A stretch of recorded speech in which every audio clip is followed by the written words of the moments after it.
Okay, in the previous video, I went over the basics of casting on. The casting on puts the yarn onto your needles in ways that you can later on knit from, and it creates a nice border right here. There's different cast-ons for different types of projects.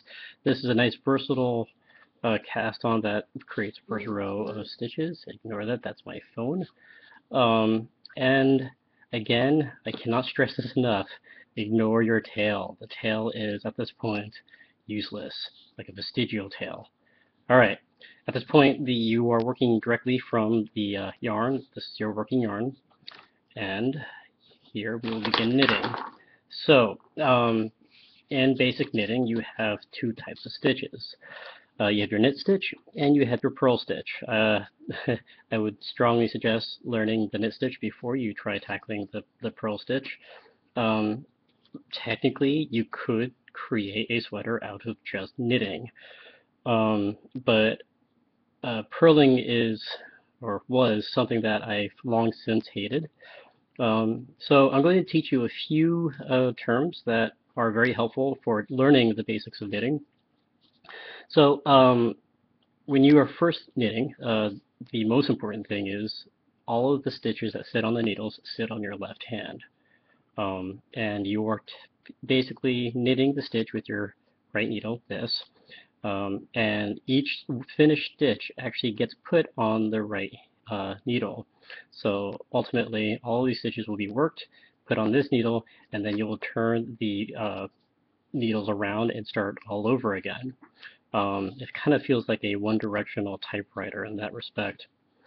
So when you are working on stitches, the stitches that you can see on the left needle here that are actually hugging the needles, so this thing, I like to call them posts, and certain knitters will refer to them as different things. The reason why I'm teaching you this specifically is because the stitches on the back are the back post. Front post, back post. Very, very good things to know because generally, and again, this is not a hard and fast rule, you'll always want to knit with the front posts.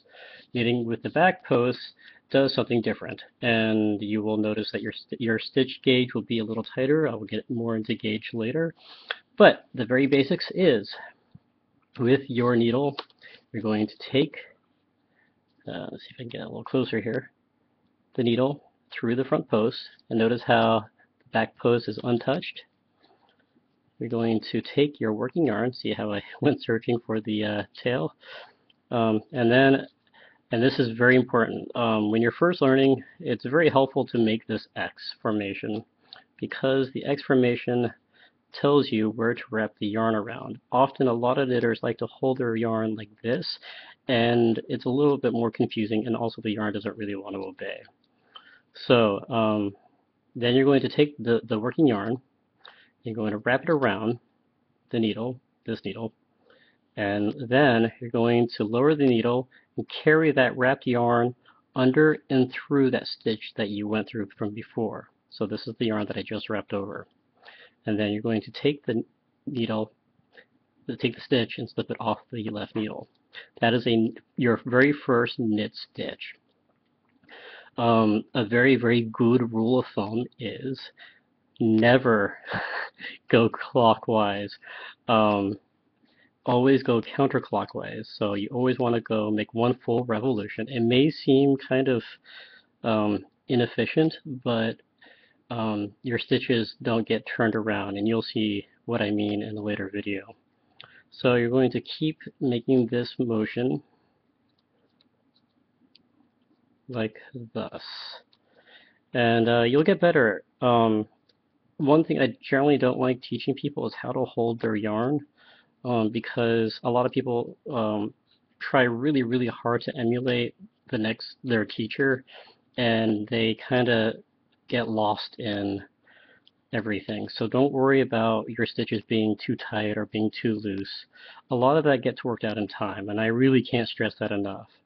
And I'm going very slowly just to show you basically the motion that you are making with your hands.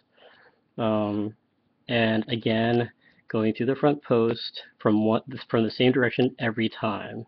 Also, making that full counterclockwise rotation around the needle to wrap the yarn around, under and through, and you're going to carry that yarn through. So, and you're going to do this really until you get to the end of the row, and then when you're done, you're going to turn it around and start all over again. So if you are knitting every row, so if I turn this around and begin knitting again, what we're doing is called the garter stitch. And the garter stitch has knits on every row. So the dirty little secret that I wish everyone had taught me is that your garter stitch is very stretchy laterally, but also when you are knitting here, if you kind of pull these stitches down, you can actually see that these are what knit stitch looks like. It looks kind of like little neckties.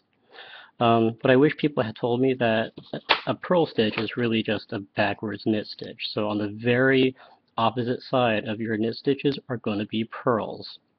So when you are purling, what you are doing is, in effect, a backwards knit.